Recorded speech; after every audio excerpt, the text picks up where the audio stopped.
Hello friends and dear students, आज का हमारा टॉपिक है model question paper of diploma in pharmacy, जिसका सब्जेक्ट है hello friends and dear students, आज हम डिस्कस करेंगे model question paper of pharmaceutical chemistry for diploma in pharmacy first year student. और ये जो हमारा मॉडल क्वेश्चन पेपर है ये फार्मेसी काउंसिल ऑफ इंडिया के न्यू सिलेबस ER 2020 के हिसाब से होगा। इस वीडियो में हम लोग मॉडल क्वेश्चन पेपर को तो समझेंगे, कहने का मतलब कि किस प्रकार का क्वेश्चन पेपर आने वाला है इस साल diploma in pharmacy first year में, उसको तो समझेंगे, उसके मॉडल को भी समझेंगे। साथ ही साथ इन सभी क्वेश्चन जो हम लेंगे क्वेश्चंस, ये सारे के सारे इंपॉर्टेंट क्वेश्चंस हैं जो चुन चुन के मैंने डाले हैं। ये सारे इंपॉर्टेंट क्वेश्चंस का एक थोड़ा सा ओवरव्यू या सोल्यूशन भी हम आपको बताने की कोशिश करेंगे। आसान तरीके से इन सभी चीज़ों को समझने की कोशिश करेंगे। मैं हूं डॉक्टर प्रजनेश शुक्ला। चलिए शुरू करते हैं। तो शुरू करने से पहले हम आपको एक बात क्लियर कर दें कि ये जो मॉडल पेपर है वो हमारे फार्मेसी काउंसिल ऑफ इंडिया के न्यू एवेल्युएशन स्कीम पर ही बनाया गया है। कहने का मतलब आप भारत में किसी भी यूनिवर्सिटी में पढ़ रहे हो, किसी भी बोर्ड से आप पढ़ रहे हो, किसी भी कॉलेज में पढ़ रहे हो, एज पर PCI इस साल आपको इसी प्रकार का क्वेश्चन पेपर सॉल्व करना होगा। इसके पहले जो हमारा ER 1991 था वहां पर हमें ऑप्शनल क्वेश्चंस इत्यादि देखने को नहीं मिलते थे। शॉर्ट आंसर या लॉन्ग आंसर टाइप क्वेश्चंस ही हमें देखने को मिलते थे। फिर भी एक बार पेपर से पहले आप अपने कॉलेज या अपनी यूनिवर्सिटी से कंफर्म कर लें कि जो पेपर का पैटर्न है वो PCI के अनुसार होगा या नहीं। वैसे PCI के अनुसार ही पेपर ज़्यादातर जगहों पर इस साल किए जाएंगे। तो आइए अब शुरू करते हैं। ये जो आपका पेपर होगा वो किसी भी सब्जेक्ट का पेपर हो, जैसे आज हम लोग फार्मास्यूटिकल केमिस्ट्री ले रहे हैं, ये आपको 3 घंटे में हल करना होगा और जो टोटल मार्क्स यहाँ पर होंगे वो 80 मार्क्स के होंगे। एक खास बात है कि ये पहले के तरीके से पेपर नहीं है, यहाँ पर आपको 3 पार्ट में पेपर मिलेगा। इस नोट को जरूर ध्यान दीजिएगा। पार्ट नंबर A जो है हमारा, वहां पर आपको 20 क्वेश्चंस मिलेंगे। ये 20 क्वेश्चंस बहुत ही छोटे क्वेश्चंस होंगे। 1 वर्ड के आंसर हो सकते हैं, फिल इन द ब्लैंक्स हो सकते हैं या MCQs हो सकते हैं, और ये सभी 1-1 मार्क्स के होंगे और इन सभी को आपको अटेम्प्ट करना होगा, यानी यहां पर आप किसी प्रश्न को छोड़ नहीं सकते। दूसरा हमारा पार्ट B, जहां पर हम शॉर्ट आंसर टाइप क्वेश्चंस लेंगे, जो कि टोटल संख्या में 11 क्वेश्चंस होंगे। इन 11 क्वेश्चंस में से आप एक क्वेश्चन जो आपको ना आ रहा हो वो छोड़ सकते हैं। टोटल आपको इनमें से 11 में से 10 क्वेश्चन ही अटेम्प्ट करने हैं और सभी के पास इक्वल मार्क्स होंगे 3 नंबर के। नेक्स्ट हमारा पार्ट C, जहां पर लॉन्ग आंसर टाइप क्वेश्चंस होंगे, जो कि टोटल 7 क्वेश्चंस होंगे और 7 में से हम एक प्रश्न यहां पर भी छोड़ सकते हैं। एक ऑप्शनल प्रश्न होगा, यानी जो हमको नहीं आ रहा है अच्छे से वो हम छोड़ सकते हैं। और हमको कितने क्वेश्चन अटेम्प्ट करने, 6, कोई भी क्वेश्चन हम अटेम्प्ट कर सकते हैं। और ये सभी 6 के 6 क्वेश्चन जो है वो इक्वल मार्क्स कैरी करेंगे, 5 मार्क्स। तो ये 3 पार्ट में इस साल आपका पेपर जो है वो बनेगा, या इस साल के बाद जितने भी साल आएंगे उसी तरीके से आपको पेपर मिलना चाहिए as per the pharmacy council of India. आइए अब चलते हैं, प्रश्नों को देखते हैं, उनके उत्तर को भी समझने की कोशिश करते हैं। सबसे पहले हम चलेंगे पार्ट A में, जहां पर आपको 20 प्रश्न मिलेंगे और ये 20 प्रश्न जो हैं वो 1-1 नंबर के हैं, यानी टोटल ये जो पार्ट A है वो आपका 20 मार्क्स का है। इसमें किसी प्रकार के कोई ऑप्शन नहीं है, यानी आप सभी प्रश्नों को आपको सॉल्व करना है। आंसर में तो ऑप्शन मिलेंगे, लेकिन आपको क्वेश्चन सारे के सारे क्या करने हैं, अटेम्प्ट करने, यानी आप किसी भी प्रश्न को छोड़ नहीं सकते। आइए मैं कुछ इंपॉर्टेंट क्वेश्चंस के साथ ही आपके सामने आया हूं। सबसे पहला प्रश्न है हमारा, the goal of anti acid therapy. Anti acid therapy हम क्यों करते हैं? एंटी एसिड क्या होते हैं? एंटी एसिड वो एजेंट होते हैं जो कि आपके शरीर में जब भी एसिडिटी हो जाए, आपके स्टमक में HCl का प्रोडक्शन ओवर हो जाए, हाइपर क्लोरहाइड्रिया की कंडीशन हो जाए, उसके ट्रीटमेंट करने के लिए जिन एजेंट्स का प्रयोग करते हैं उन्हीं को हम क्या कहते हैं, एंटी एसिड। तो ये एंटी एसिड थेरेपी जब भी हम करते हैं तो हम क्या क्या कर सकते हैं, आइए ऑप्शंस देखते हैं। To decrease the concentration of acid in gastric juice, बिल्कुल सही बात है, एसिड के कंसंट्रेशन को कम करने के काम में आता है। दूसरा, to maintain gastric pH between 3.4 to 7, बिल्कुल सही बात है। जो गैस्ट्रिक pH है वो जो कि 3 के नीचे चला गया है उसको वापस से 3 से 7 के बीच में, यानी एसिडिक ही रखना है, लेकिन बहुत ज्यादा एसिडिक को क्या करना है, कम करना है, बिल्कुल सही बात है। और to increase the concentration of acid in gastric juice, concentration of acid को बढ़ाने का काम नहीं करना है, कम करने का काम करना है। इसीलिए जो यहाँ पे आंसर होगा, यानी A और B तो सही है लेकिन C सही नहीं है, इसीलिए जो आपका आंसर होगा वो होगा D, that is both A and B। Now second question is very important question, कई बार पूछा गया है। Limit test of arsenic is also known as, कई बार पूछा गया है। जब भी मैं बोलूंगा इसका मतलब है कि विभिन्न जो प्रश्न पहले से बनते आ रहे हैं वहां पर, यानी कि इस तरीके के प्रश्न जो है हो सकता है कि डिप्लोमा इन फार्मेसी में इस तरीके का इसके पहले नहीं था, लेकिन जो कॉम्पिटिटिव एग्जाम्स हैं या बी फार्मा के एग्जाम्स हैं वहाँ इस तरीके के प्रश्न पूछे जाते हैं। तो limit test of arsenic is also known as, limit test of arsenic को किस और नाम से जानते हैं? आपके ऑप्शंस हैं arsenic test, Mayers test, Gutzeit test या फिर सेमी क्वांटिटेटिव टेस्ट। तो आर्सेनिक के लिमिट टेस्ट को हम लोग गजेट टेस्ट के नाम से जानते हैं और जो इसमें अपरेटस यूज होता है उस अपरेटस को गजेट टेस्ट अपरेटस के नाम से भी जानते हैं। Next question is the agent which increase the peristalsis movement of intestine are called. Peristalsis movement को हिंदी में हम लोग कंचा क्रमिक गति भी बोलते हैं। जो आपकी जीआई ट्रैक है पूरा माउथ से लेकर के आपके एनस तक, इसमें अपने आप एक मूवमेंट होती रहती है लगातार, जिसे हम लोग पेरिस्टालिसिस मूवमेंट बोलते हैं। इस मूवमेंट को इंक्रीज करने वाले प्रोडक्ट को हम क्या कह सकते हैं? लैक्सेटिव, परगेटिव, कैथार्टिक या all of this. Laxative, purgative या कैथार्टिक्स ये सभी जो है एक ऐसे एजेंट्स होते हैं जो कि कॉन्स्टिपेशन से आपको आराम पहुंचाते हैं। जो आपका फीकल मैटर है, जो अपचित खाद्य पदार्थ है, वो जो कचरा हम बोल सकते हैं जो कि फंसा हुआ है हमारे इंटेस्टाइन में, वो सारा का सारा अगर बाहर नहीं निकल रहा है तो ऐसी कंडीशन को हम कॉन्स्टिपेशन बोल रहे हैं। और उसको निकालने में ये सब मदद करते हैं। ये सब एक दूसरे के पूरक शब्द हैं, थोड़े थोड़े से अंतर हैं। इनको मैंने जब कैथार्टिक का वीडियो बनाया था तो आपको बताया भी था। तो इन सब को का मेन मोटो होता है कि पेरिस्टालिसिस मूवमेंट को बढ़ा करके फीकल मैटर, जो भी अपचित खाद्य पदार्थ या इत्यादि जो भी कुछ है, वो सब आपके शरीर से बाहर निकाले। तो इसीलिए लैक्सेटिव, परगेटिव, कैथार्टिक तीनों ही इसका आंसर होंगे, यानी कि जो आंसर होगा हमारा वो ऑल ऑफ द अबव होगा या ऑल ऑफ द दीज होगा। Next question is in the limit test of iron ferrous thioglycolate has stable pink to reddish purple colour in which medium. देखिए यहाँ पे फिल इन द ब्लैंक्स भी हो सकता है या ऑप्शन के रूप में भी हो सकता है, दोनों तरीके का प्रश्न हो सकता है। ये कह रहा है क्या कि लिमिट टेस्ट ऑफ आयरन जब हम लोग करते हैं तो फेरस थायोग्लाइकोलेट बनता है, जिसकी वजह से हमें पिंक या रेडिश पर्पल कलर प्राप्त होता है एट द एंड पॉइंट। तो ये किस मीडियम में बनता है? तो अगर आप याद रखिए कि आयरन का जो आपका प्रोसीजर है, अगर आपने उसको पढ़ा है तो आपको मालूम होगा कि लास्ट में हम लोग उसमें अमोनिया डालते हैं। अमोनिया डालने से हमारा जो पूरा का पूरा सोल्यूशन है, अमोनिया क्या होती है? एल्कलाइन या बेसिक इन नेचर होती है, जिसकी वजह से ये कलर जो है अगर बना हुआ है फेरस थायोग्लाइकोलेट तो कलर आपको दिखने लगता है। इसीलिए यहाँ पर जो आंसर होगा वो क्या होगा? एल्कलाइन, क्योंकि अमोनिया ऐड करते हैं और एल्कलाइन सोल्यूशन उसको कंप्लीट करते हैं, तभी जो है कलर हमें प्राप्त होता है। Next question is volumetric analysis. एक प्रश्न तो ये भी है कि वॉल्यूमेट्रिक एनालिसिस क्या होती है? क्वांटिटेटिव होती है कि क्वालिटेटिव एनालिसिस या बोथ होती है? तो volumetric analysis generally quantitative analysis होती है। और इसको हम लोग डिफाइन कैसे कर सकते हैं? ऑप्शन हैं आपके the determination of identity of the solution को पता करने के काम में तो नहीं आता है। To the determination of the mole of a mixture with a known solution, ये भी नहीं होता है। The determination of concentration of solution using a solution of known concentration, ये बिल्कुल सही आंसर है। जब भी आपने टाइट्रेशन किया, एसिड बेस टाइट्रेशन या प्रेसिपिटेशन टाइट्रेशन, रेडॉक्स टाइट्रेशन, तो ये सब इसके प्रकार हैं। यहाँ पे आपने देखा कि आप लोग एक नॉन सोल्यूशन लेते हैं जिसका कंसंट्रेशन आपको मालूम होता है और उसकी मदद से एक अननोन सैंपल या सोल्यूशन का कंसंट्रेशन हम बता पाते हैं। इसीलिए वॉल्यूमेट्रिक एनालिसिस में हम लोग कहते हैं कि ये जो आंसर है आपका, that is determination of concentration of solution using a solution of known concentration will be the right answer. अगला प्रश्न है हमारा which is used as primary standard for the standardization of NaOH। NaOH का standardization करते समय किसको हम primary standard के तरीके से ले सकते हैं?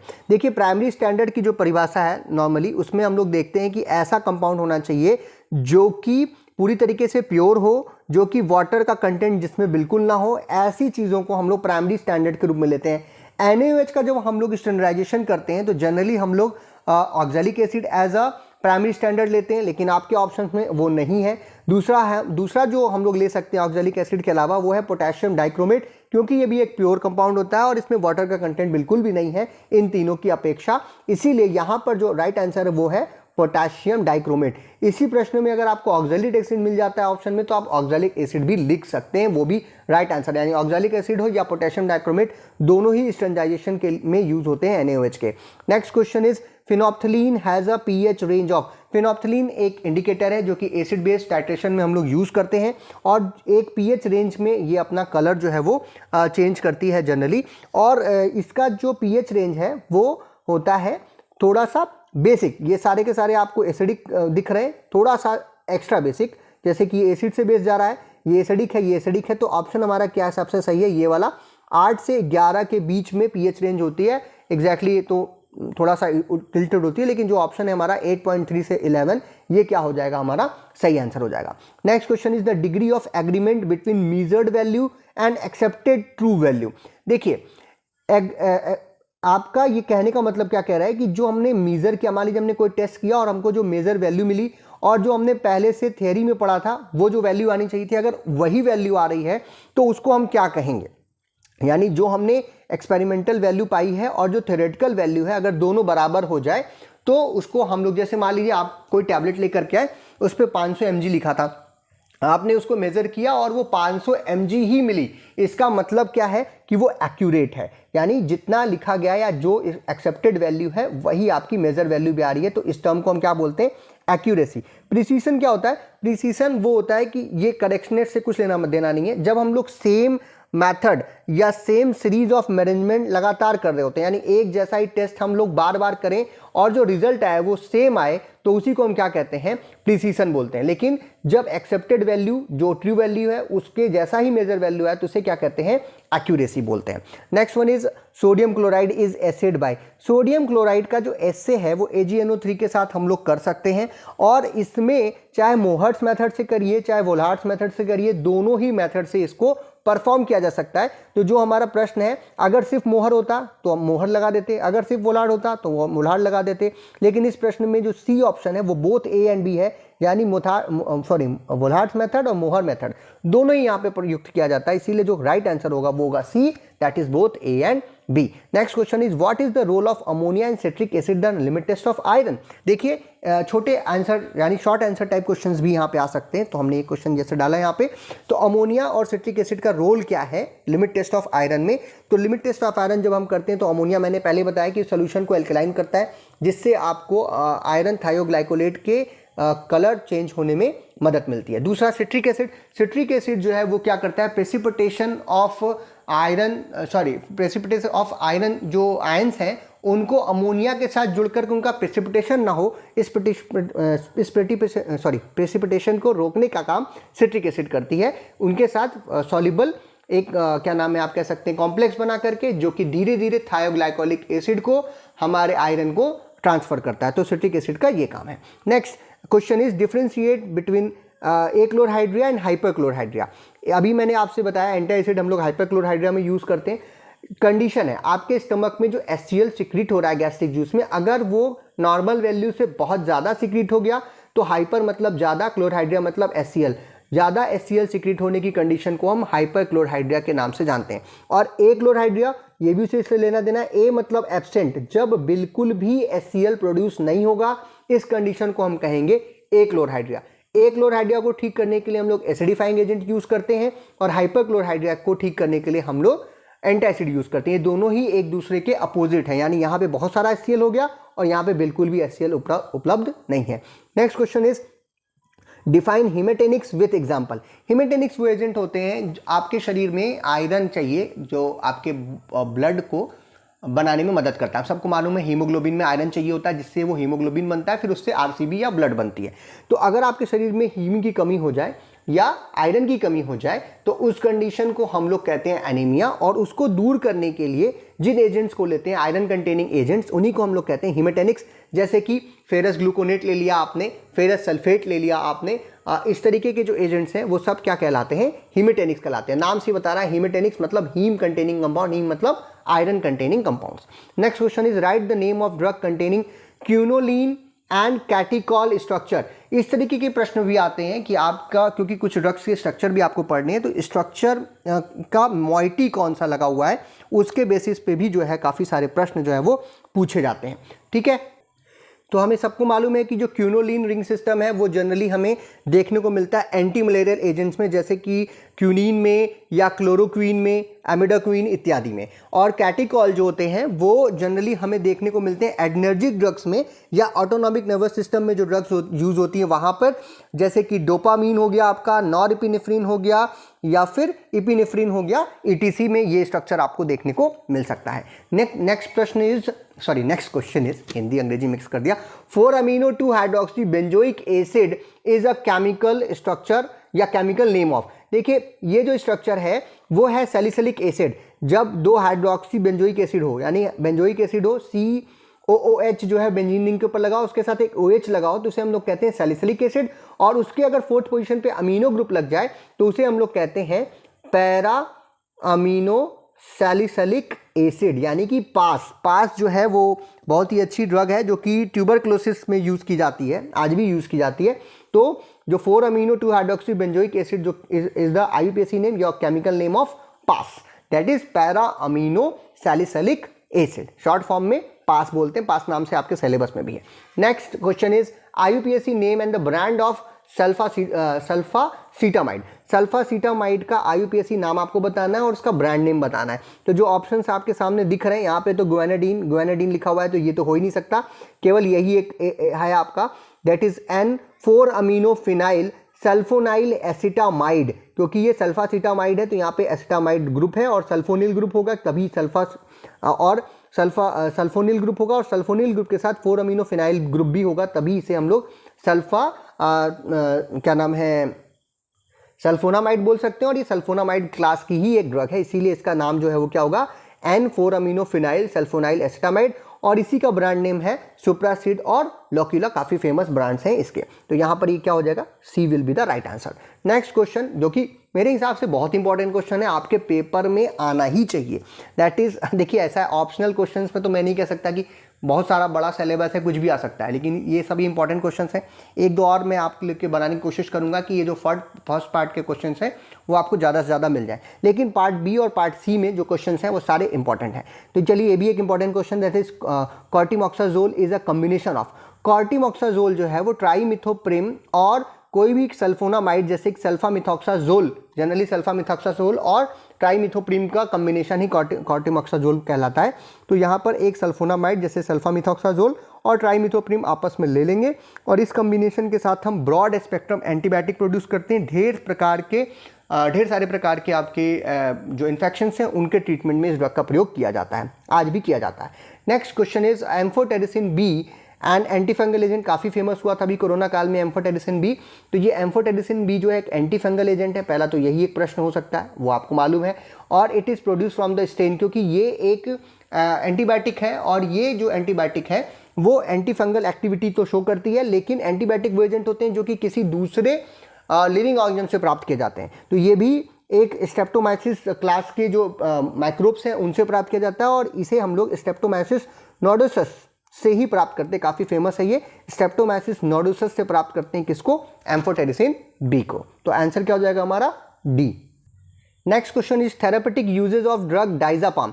डाइजापाम हम सबको मालूम है बेंजाडाइजापीन के क्लास की डेरिवेटिव है, और ये जनरली जो है वो एंजाइटी या सीजर्स को रोकने के काम में आती है। कहने का मतलब कि सिडेटिव हिप्नोटिक भी हम बोल सकते हैं, या इसको हम लोग एंटी डिप्रेसेंट या एंटी साइकोटिक के अंतर्गत भी रखते हैं।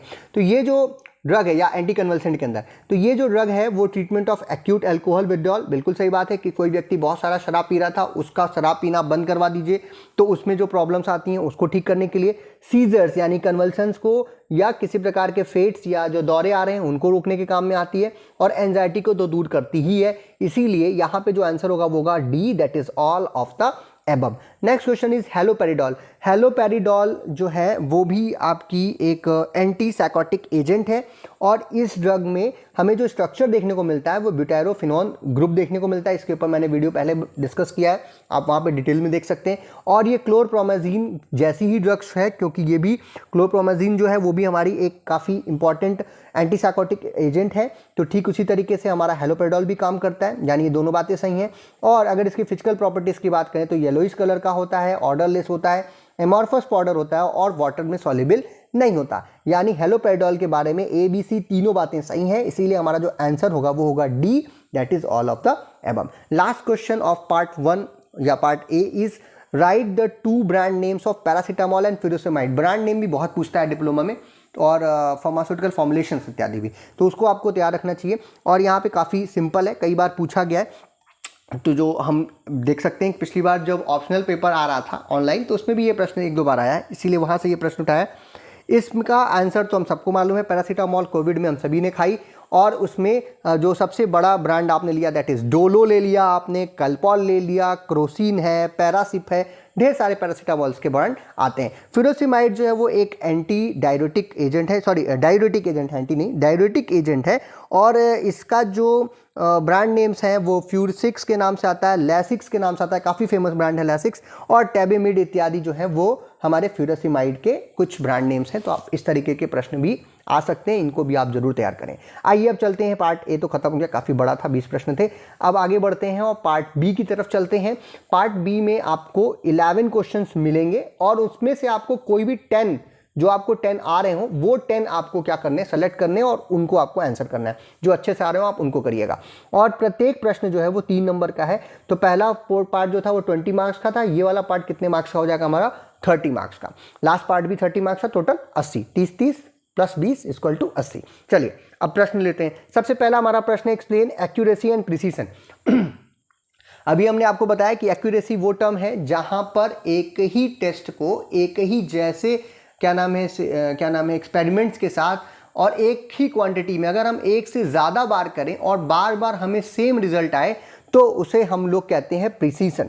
और एक्यूरेसी क्या होती है कि जो आपका एक्सपेक्टेड रिजल्ट था वही रिजल्ट आपको मिले एक्सपेरिमेंटली, तो उसे हम क्या कहते हैं, एक्यूरेसी। जैसे आप गए पेट्रोल लेने के लिए, आपने कहा भैया 1 लीटर पेट्रोल दे दो, उसने आपको 1 लीटर पेट्रोल दिया, आपने उसको नापा और आपको एग्जैक्ट 1 लीटर पेट्रोल मिला, तो इसका मतलब क्या है, एक्यूरेसी। और प्रिसीजन क्या, आप जितनी बार उस पेट्रोल पंप पे जा रहे हैं और बार बार आपको वो नाप करके दे रहा है और बार बार आपको 1 ही लीटर दे रहा है, तो उसे क्या बोलेंगे हम लोग, प्रिसीजन। हो सकता है कि एक बार एक्यूरेसी आए, दूसरी बार वो चोरी कर ले, लेकिन अगर बार बार सेम कर रहा है तो प्रिसीजन, और अगर सेम चीज़ आ रही है तो उसे आप क्या कहोगे, एक्यूरेसी। ये है हमारा, इसको आप लोग डिटेल में भी 2-2, 3-3 लाइन में आपको लिखना है, एग्जाम्पल के साथ आप इसको क्या कर सकते हैं, एक्सप्लेन कर सकते हैं। Next question is, give the principle involve in the limit test of chloride and iron. मैं और लगा करके या एंड लगा करके कुछ प्रश्नों में आपको दे रहा हूँ ताकि आप एक से ज़्यादा चीज़ें भी पढ़ें, क्योंकि इंपॉर्टेंट है वो। अब एक ही मॉडल पेपर में सारा चीज़ तो नहीं डाल सकते, लेकिन एक और मॉडल पेपर हम लेकर के आएंगे ताकि आपके ज़्यादातर प्रश्न जो है वो पूरे हो जाएं। तो जो लिमिट टेस्ट है उससे काफ़ी प्रश्न आते हैं, हमेशा पेपर में आते हैं।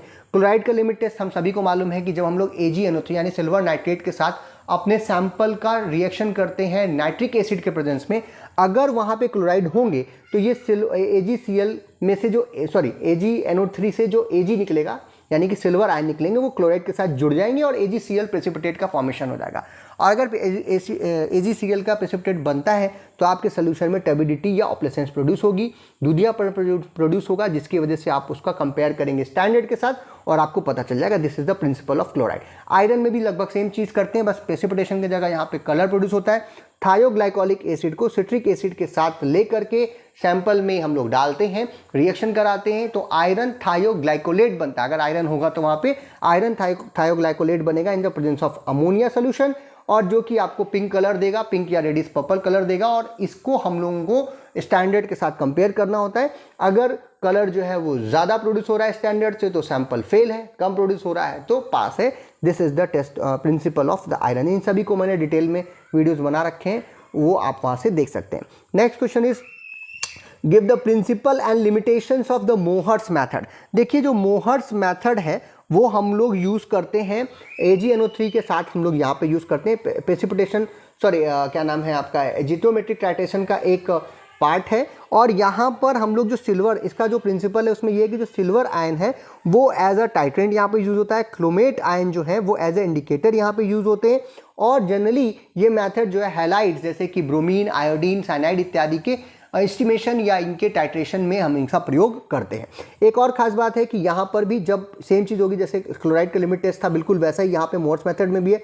जो सिल्वर आयंस हैं वो हैलाइड के साथ जुड़ करके प्रेसिपिटेशन बनाते हैं, यानी कि ये प्रेसिपिटेशन टाइट्रेशन के अंतर्गत भी से हम रख सकते हैं और उसी का एस्टिमेशन हम लोग करते हैं, तो मोहर मेथड कहलाता है। दूसरी चीज़ ये इसका जो लिमिटेशन है, सबसे पहली लिमिटेशन तो ये है कि यहाँ पर एक खास बात है प्रिंसिपल में कि जो हमारा टाइट्रेंट है जैसे AgNO3 जो है उसे हमें एक्सेस मात्रा में डालना पड़ता है, जिसकी वजह से कई बार जो कलर है या जो उसकी जो एंड पॉइंट है वो डिस्टर्ब हो जाती है, यानी एरर इन एंड पॉइंट हमें आ जाता है ज़्यादा डालने की वजह से। दूसरा, ये मेथड ऑफ टाइट्रेशन केवल टाइट्रेशन ऑफ क्लोराइड, ब्रोमाइड और साइनाइड इत्यादि के लिए यूज़ करते हैं, हर जगह इस मेथड का हम लोग प्रयोग नहीं कर सकते हैं। और इसके साथ ही साथ इस मेथड को एसिडिक सोल्यूशन के अंदर हम लोग परफॉर्म करते हैं। सो अगर बेसिक सोल्यूशन हो, हमारा जो सैंपल है वो बेसिक है या न्यूट्रल है, तो भी इस मेथड का प्रयोग हम लोग नहीं कर सकते। तो these are the limitations of Mohr's method. Next is discuss in brief, brief की स्पेलिंग गलत है, इसको ठीक कर लीजिएगा। Discuss in brief about oxygen and nitrous oxide. Nitrous oxide जो है वो आपकी, हम उसको लॉफिंग गैस भी बोलते हैं, और ये जो है पुराने ज़माने में एनेस्थीसिया के लिए यूज़ किया जाता था। आजकल भी थोड़ा बहुत यूज़ है इसका as a anti anxiety agent, किसी व्यक्ति को प्लीजेंट फीलिंग दिलाने के लिए हम इस ड्रग का प्रयोग जो है वो करते हैं। ऑक्सीजन हम सभी को मालूम है, ऑक्सीजन हमारे लिए बहुत ज़रूरी चीज़ है, हम इससे ज़िंदा रहते हैं। कभी किसी व्यक्ति को अगर हाइपोक्सिया इत्यादि हो रहा है, उसके शरीर में ऑक्सीजन की कमी हो रही है, तो हम बाहर से ऑक्सीजन गैस उसको प्रोवाइड करते हैं। कोविड के केसेस में हम लोगों ने बहुत सारे लोगों को देखा कि वो ऑक्सीजन ले रहे थे। तो ये चीज़ें आप यहाँ पर इसके बारे में लिख सकते हैं, इसका फॉर्मूला लिख सकते हैं, इसके यूजेस लिख सकते हैं, इत्यादि जो चीज़ें आप यहाँ पर दे सकते हैं। Next question is discuss about the dental products with example.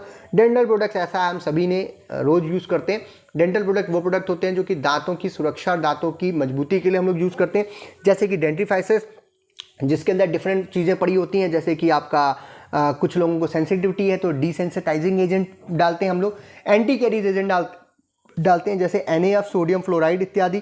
मजबूती के लिए हम लोग डालते हैं जैसे कैल्शियम कार्बोनेट इत्यादि। और कैल्शियम कार्बोनेट का एक और काम है कि ये एब्रेसिव नेचर का होता है, तो घर्षण प्रोड्यूस करता है, जिससे आपका दांत की सफाई भी होती है।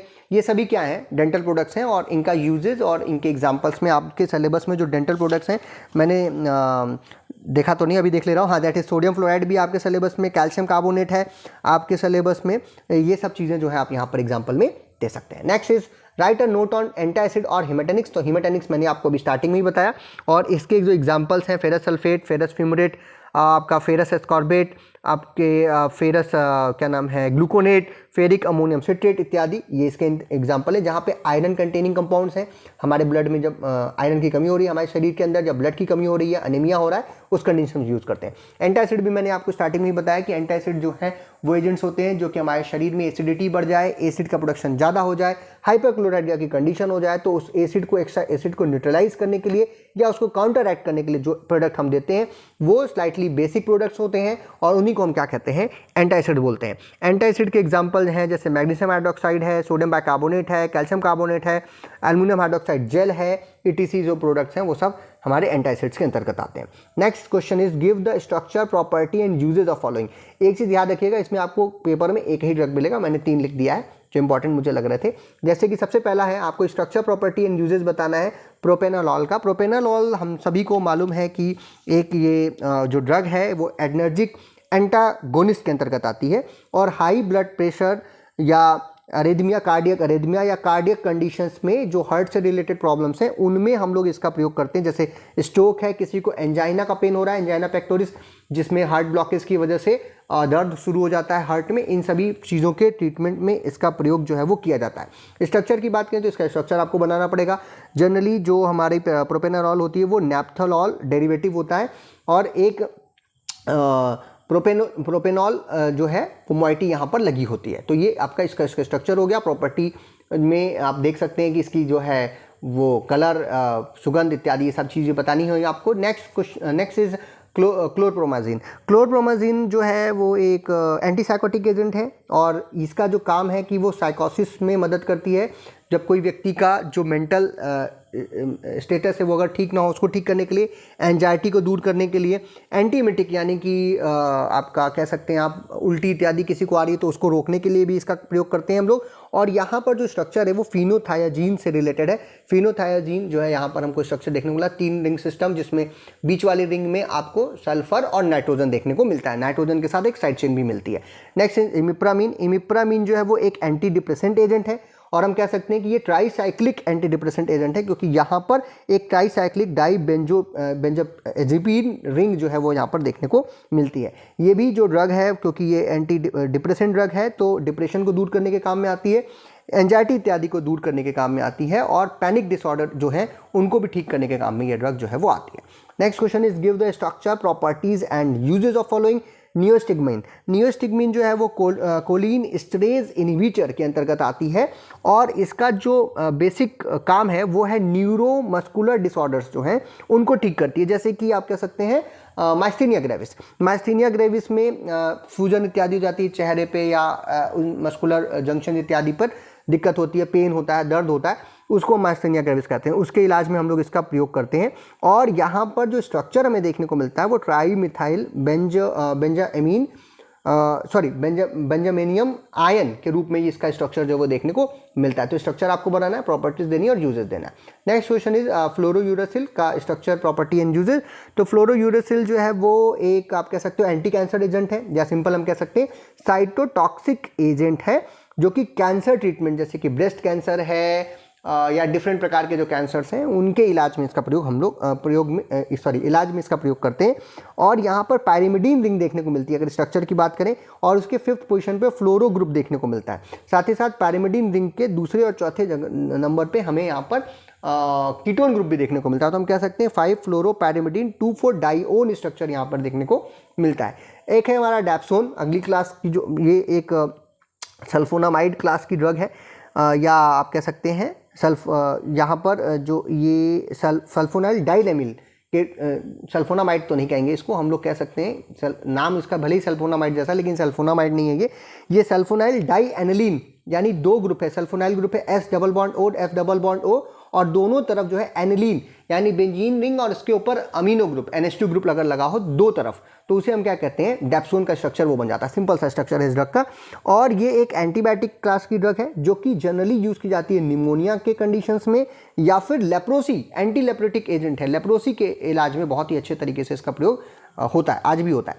Next, name the category official preparation and brand name. देखिए ऑफिशियल प्रिपरेशन का मतलब है कि किस फॉर्म में ये मार्केट में हमें देखने को मिलती है as per Indian pharmacopoeia, British pharmacopoeia, USP pharmacopoeia, तो वो आपको बताना है। कैटेगरी मतलब कि उसकी क्लास क्या है, कि वो किस ड्रग के अंतर्गत आती है, सिंपली उसका बेसिक यूज क्या है, ठीक है। और ब्रांड नेम उसके जो जिस नाम से मार्केट में मिल रही है। सबसे पहला है हमारा जैसे कि तो थियोपेंटल सोडियम जो है वो जनरल एनेस्थेटिक के अंतर्गत आती है, एनेस्थीसिया को प्रोड्यूस करने के काम में आती है, किसी व्यक्ति को थोड़ी देर के लिए सारे दुख दर्द सब कुछ भुलाने के काम में आती है, एंड जनरल एनेस्थेटिक। और जो इसका क्लास है वो आप कह सकते हो कि बार्बिटरेट क्लास की जनरल एनेस्थेटिक एजेंट है, और ये जनरली हमें इंजेक्शन के रूप में देखने को मिलती है, ठीक है, इंजेक्शन के रूप में। और इसके जो ब्रांड नेम है, काफ़ी फेमस ब्रांड नेम है, एबट कंपनी सबसे पहले बनाया था, देखिए सोडियम पेंटोथल शायद नाम है, सोडियम पेंटोथल, और एनेस्थल के नाम से आती है, एंड्रावल, पेंटोन, थायोसेल, ये सब इसके नाम है, ब्रांड नेम है। Next drug is amitriptyline. Amitriptyline जो है वो एंटी डिप्रेसेंट एजेंट है और एंटी एंजाइटी एजेंट के अंतर्गत भी हम इसे रख सकते हैं। इसे टैबलेट के रूप में हमें जनरली देखने को मिलती है। इसके ब्रांड नेम्स हैं एमिलीन या Amline, Elivel, ETC। Next is ibuprofen. Ibuprofen हम सबको मालूम है कि एनाल्जेसिक है और non steroidal anti inflammatory agent है, या non steroidal anti inflammatory drug, जिसे NSAID भी शॉर्ट फॉर्म में हम लोग बोलते हैं। और इसके ब्रांड नेम तो बड़े फेमस हैं, जैसे ब्रूफेन हम सभी ने खाया होगा, आइबुजेसिक वो भी आप सभी ने खाया होगा, सिपाजेसिक, ये सब ड्रग्स जो है आसानी से मार्केट में अवेलेबल हैं। इसका जो ऑफिशियल प्रिपरेशन है वो है हमारा टैबलेट के रूप में भी देखने को मिलता है, ओरल सस्पेंशन के रूप में देखने को मिलता है, कैप्सूल इत्यादि के रूप में भी आइब्रोबुफेन जो है वो देखने को मिलती है। Next is क्लोरमफेमिकॉल। क्लोरमफेमिकॉल एक एंटीबायोटिक है जो कि जनरली जो है वो ढेर सारे जो आपके बैक्टीरियल इन्फेक्शन हैं उनके इलाज में काम में आती है। इसको भी हम लोग कैप्सूल, इंजेक्शन, आई ड्रॉप इत्यादि में देखते हैं। और इसका जो फेमस ब्रांड नेम है वो एंड्रेसिन के नाम से आती है, क्लोरोमाइसिटिन के नाम से आती है, और पैरेक्सिन इत्यादि के नाम से मार्केट में हमें देखने को मिलती है।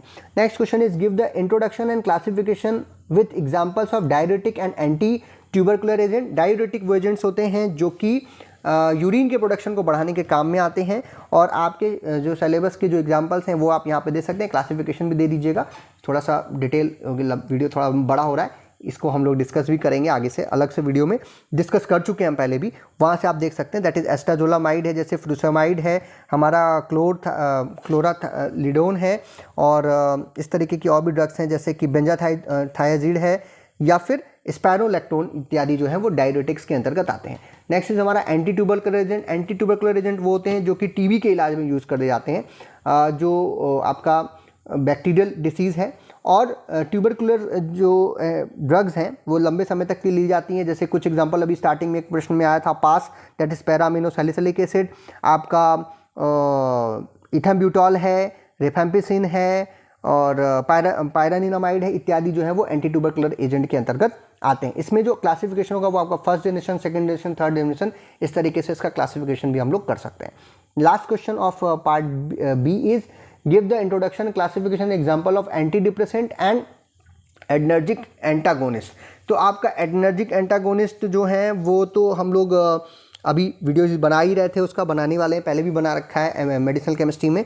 बी फार्मा वाले बच्चों के लिए सेम चीज़ है, दैट इज़ अल्फा एडर्जिक ब्लॉकर्स हो सकते हैं और बीटा एडर्जिक ब्लॉकर्स हो सकते हैं।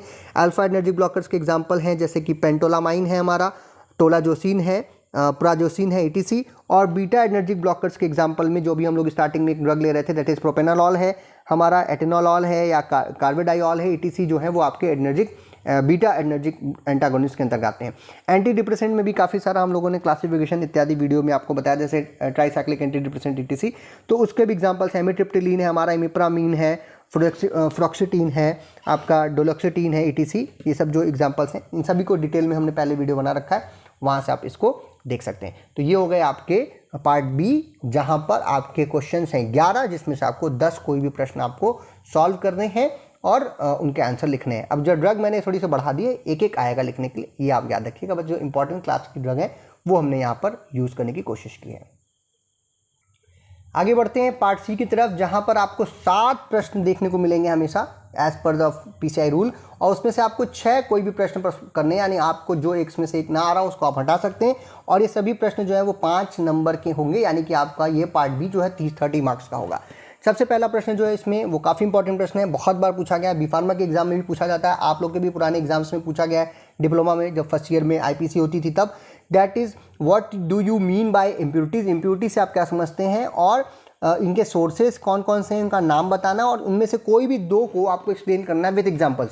तो इम्प्योरिटी कोई भी अनवांटेड फॉरेन मटेरियल जो कि हमारे फार्मास्यूटिकल प्रोडक्ट में है, जिसका मॉलिक्यूलर फार्मूला हमारे प्रोडक्ट से अलग है, उसी को हम क्या कहते हैं, इम्प्योरिटी कहते हैं। इसके ढेर सारे सोर्सेज हैं, रॉ मटेरियल सोर्स है हमारा, आप मेथड ऑफ मैन्युफैक्चरिंग में जो सोल्यूशन ले रहे हैं, मिक्सिंग कर रहे हैं, या फिर आपने जो उसकी हीटिंग की है, जिस कंटेनर के अंदर आप उसको ले रहे हैं, जैसे कि आपने स्टील का कंटेनर लिया, लोहे का लिया, उससे भी इम्प्योरिटी आ जाती है, छानने या इत्यादि से भी आ सकती है, क्रॉस कंटामिनेशन से इम्प्योरिटी आती है, आपके माइक्रोबियल कंटामिनेशन की वजह से इम्प्योरिटी आ जाती है, और फिजिकल या आपके केमिकल इनस्टेबिलिटी इत्यादि से भी इम्प्योरिटीज़ जो है वो आती हैं। ढेर सारे मेथड्स हैं, सोर्सेज ऑफ इम्प्योरिटीज़ जो हैं वो हैं, इसको हमने पहले ही डिस्कस किया, बहुत ही अच्छा एक वीडियो बनाया हुआ है। वहाँ से कोई भी 2 मेथड, जैसे रॉ मटेरियल आपने ले लिया और आपने माइक्रोबियल कंटामिनेशन ले लिया, और उसको आपने एग्जांपल दे करके 2-2 लाइन 3-3 लाइन लिख करके उसको क्या कर दिया, आपने एक्सप्लेन कर दिया, इसका आंसर कंप्लीट हो जाएगा। Next question is explain briefly the definition of sympathomimetics with example, give the structure of and uses of any 2 drug. तो सिंपैथोमाइमेटिक वो एजेंट होते हैं जो कि सिंपैथेटिक नर्वस सिस्टम जैसी हरकतें करते हैं, या फिर आप कह सकते हैं कैटेकोलामीन जैसा एक्शन शो करते हैं, जैसे डोपामीन है, नॉरएपिनेफ्रिन है, एपिनेफ्रिन है, इनके जैसे एक्शन शो करते हैं। अभी कुछ दिन पहले ही हम लोगों ने इसके वीडियो बनाए थे, और वहाँ पे हमने डिस्कस भी किया था कि 2 तरीके के होते हैं, direct acting and non direct acting. In example में जैसे कि नाम आप ले सकते हैं, नॉरएपिनेफ्रिन है, एपिनेफ्रिन है, फिनाइलेपिनेफ्रिन है, डोपामीन, टर्बिटामीन, सॉल्बिटामॉल, या फिर सूडो एफ्रिडीन, ये सारे के सारे जो हैं वो ड्रग्स हैं। और इनमें से किसी भी 2 ड्रग का, जैसे बहुत ही आसान है, नॉरएपिनेफ्रिन और एपिनेफ्रिन दोनों के स्ट्रक्चर में थोड़ा सा ही अंतर है। अभी कुछ दिन पहले वीडियो अपलोड किया था हम लोगों ने और आपको डिस्कस भी करके बताया था, उसी स्ट्रक्चर को लेकर के बता दीजिए। दोनों के यूजेज लगभग सेम ही हैं कि ये सब लो ब्लड प्रेशर की कंडीशन में या प्यूपिल के डायलेशन इत्यादि में, इन सब में इसका प्रयोग जो है काफ़ी अच्छे तरीके से हम लोग करते हैं। Next is define and classify sedative, प्यूपिल वाला नहीं है, वो तो एस्टाइलकोलिन में था। ड्रग आँख में भी हम लोग इसका प्रयोग करते हैं, काफ़ी सारे क्या नाम है, हार्ट से रिलेटेड प्रॉब्लम्स में इत्यादि में इनका प्रयोग किया जाता है। Next is define and classify sedative and hypnotics with example and write the structure IUPAC and the IUPAC name and the benzodiazepine related any 2 drugs. तो जो है आपको सिडेटिव एंड हिप्नोटिक्स लेने हैं। सिडेटिव हिप्नोटिक्स वो ड्रग्स हैं, sedative वो drugs होती हैं जो कि सिडेशन कॉज करती हैं, व्यक्ति को कुछ देर के लिए कुछ शांत कर देती हैं, काम कर देती हैं, जबकि हिप्नोटिक्स उसको सुला देती हैं। सिडेटिव सुलाती नहीं है, हिप्नोटिक्स क्या कर देती हैं, सुला देती हैं। बेंजोडाइजापीन क्लास में जो ड्रग्स हैं, जैसे डाइजापाम है, आपका नाइट्राजिपाम है, ये सब काफ़ी फेमस ड्रग्स हैं। इन 2 ड्रग्स का तो हमने यहाँ पे नाम दे दिया, इनका आईपीएससी नाम बताना है आपको और इनका स्ट्रक्चर बना के दिखा देना है।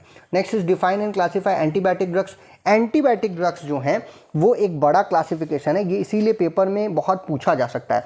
एंटीबायोटिक में हम लोग सबसे पहला क्लासिफिकेशन देख सकते हैं कि ये बीटा लैक्टम एंटीबायोटिक जैसे होती हैं, पेनिसिलिन इत्यादि, सेफेलोस्पोरिन्स हैं जैसे आपका सिफेक्जिम इत्यादि, टेट्रासाइक्लिन्स हैं जैसे कि आपका डॉक्सीसाइक्लिन इत्यादि, मैक्रोलाइड एंटीबायोटिक जैसे कि आपका एजिथ्रोमाइसिन है, इरिथ्रोमाइसिन है, ईटीसी, फ्लोरोक्विनोलॉल डेरिवेटिव हैं जैसे कि आपके ओफ्लॉक्सासिन, सिप्रोफ्लॉक्सासिन, ईटीसी, और सल्फोनामाइड क्लास ऑफ ड्रग्स जैसे कि सल्फामिथॉक्साजोल, ईटीसी।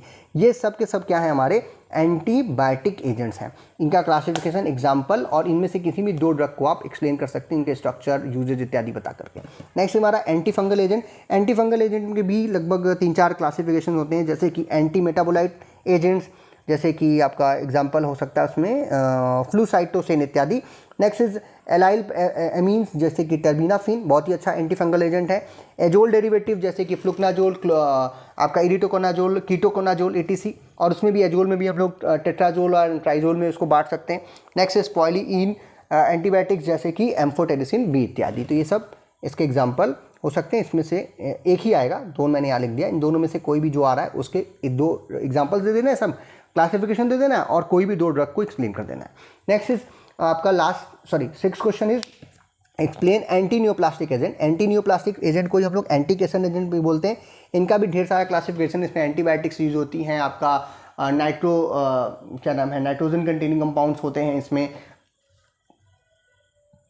एल्काइलेटिंग एजेंट्स हैं, प्लांट बेस्ड एजेंट्स हैं, ढेर सारे आपके इसमें भी क्लासिफिकेशन होते हैं, और तो उनका आप एग्जाम्पल के साथ उनको बता सकते हैं। दूसरा हमारा हाइपोग्लाइसेमिक एजेंट है। वो कंडीशंस होती हैं जो कि हाइपोग्लाइसीमिया कॉज करने के काम में आती हैं, जब किसी व्यक्ति के शरीर में ढेर सारी मात्रा में शुगर लेवल बढ़ जाता है, तो उसको कम करने के लिए इसका प्रयोग करते हैं, तो उसे हम हाइपोग्लाइसेमिक एजेंट करते हैं। जैसे कि आपका इंसुलिन हो गया, मेटफॉर्मिन हो गया, आपका ग्लेमेप्रेपाइड हो गया, पोलीगिटाजोन हो गया, रेपिग्लिटाजोन हो गया, आईटीसी जो है वो हमारे हाइपोग्लाइसेमिक एजेंट के एग्जांपल्स हैं। जबकि एंटी कैंसर एजेंट के एग्जांपल आपके सिलेबस में तो काफ़ी सारे होंगे, जैसे कि फ्लोरोयूरेसिल है हमारा, मिथोट्रेक्सेट हो सकता है, साइक्लोफॉस्फामाइड हो सकता है, ब्लूसल्फॉन है, विनक्रिस्टिन, विनब्लास्टिन, बहुत सारे जो एंटी कैंसर एजेंट आ सकते हैं। Next question is explain briefly about sulfonamide antibiotic and with classification and example. Sulfonamide में सल्फोनामाइड ग्रुप होता है, एस डबल बॉन्ड हो, बेंजीन, उसके बाद अमीनो ग्रुप लगा हो, तो that is known as sulfonamide. Sulfonamide जो ग्रुप है उससे रिलेटेड जो भी एंटीबायोटिक्स होंगी जो कि बैक्टीरियाज को या माइक्रोब्स को मारने के काम में आती हैं, उन्हें हम सल्फोनामाइड क्लास ऑफ ड्रग्स बोलते हैं। और ये सल्फोनामाइड के जो एग्जाम्पल्स हैं वो आपके सिलेबस में भी हैं, हो सकते हैं, हैं ही और होंगे ही, और मैं क्या बोल रहा हूँ, बाकी बहुत ही इंपॉर्टेंट क्लास ऑफ ड्रग है। जैसे कि आपका डेप्सोन भी इसी के अंदर थोड़ा बहुत रख सकते हैं, लेकिन सल्फोनामाइड हम नहीं बोलते हैं उसको एग्जैक्टली। जैसे कि आपका सल्फासिटामाइड है जो आप हम लोग स्टार्टिंग में ही देख रहे थे, सल्फाडायजीन है, सल्फानीलामाइड है हमारा, सल्फामिथॉक्साजोल है, कॉर्टिमॉक्साजोल है, ये सब जो है वो सल्फोनामाइड एंटीबायोटिक्स के अंतर्गत आते हैं। तो बहुत लंबा वीडियो बन गया, इसलिए मेरे मुँह से अभी कुछ भी निकल रहा है, तो आप लोग कमेंट में मेरा मजाक मत उड़ाइएगा। दूसरी चीज़, ये एक मॉडल पेपर हमने कोशिश की आपके लिए, जो लेटेस्ट फार्मेसी सिलेबस चल रहा है डिप्लोमा इन फार्मेसी का, उसके हिसाब से काफ़ी सारे बच्चों के प्रश्न आ रहे थे कि सर मॉडल क्वेश्चन पेपर हमारे लिए बनाइए, तो हमने बनाने की कोशिश की, हमने आंसर भी देने की कोशिश किया, बट इसको आप और डिटेल में जो वीडियोज़ हमने पहले अपलोड किए हैं उससे आप देख सकते हैं, या फिर आप किसी बुक इत्यादि की मदद लेकर के इन सभी के प्रश्नों का उत्तर आपको लिख लेना चाहिए। घबराने की जरूरत नहीं है इस बार, क्योंकि आपका सिलेबस नया है, तो पेपर का जो पैटर्न है वो भी नया, और पहली बार ऐसा पेपर आ रहा है, तो पुराने पेपर्स तो आपको नहीं मिलेंगे, लेकिन हाँ जो सिलेबस था पुराना उससे रिलेटेड जो प्रश्न हैं पहले पूछे गए हैं, उन्हीं प्रश्नों को यहाँ पर रखने की कोशिश मैंने की है। अगर आपको ये वीडियो पसंद आया तो इसे लाइक कीजिए, अपने फ्रेंड्स में शेयर कीजिए, चैनल पर नए हो तो चैनल को सब्सक्राइब कीजिए। हमारे जो क्या नाम है ऐप है, वहाँ पर हमने diploma in pharmacy first year का फार्मास्यूटिक्स और सेकेंड ईयर का फार्मास्यूटिक्स अपलोड कर रखा है, वीडियो एंड पीडीएफ इत्यादि, आप वहाँ से भी उसको ले सकते हैं बहुत ही कम पैसे में। बाकी चीज़ें जो हैं हम जल्दी वहाँ ऐप पर भी अपलोड करते रहेंगे। तो वीडियो को देखने के लिए पुनः बहुत बहुत धन्यवाद। अगर आपका कोई प्रश्न हो तो आप कमेंट बॉक्स में लिखिएगा, हम उसको आंसर करने की कोशिश करेंगे। इसका जो ये प्रश्न पत्र है, ये प्रश्न पत्र का पीडीएफ आपको नीचे कमेंट बॉक्स में मिल जाएगा। अगर आप हिंदी में चाहते हैं तो मैं इसको हिंदी में भी थोड़ा सा कन्वर्ट करने की कोशिश करूँगा, हिंदी में बोला हूँ, शायद आपको समझ में आ रहा हो। बहुत बहुत धन्यवाद वीडियो देखने के लिए।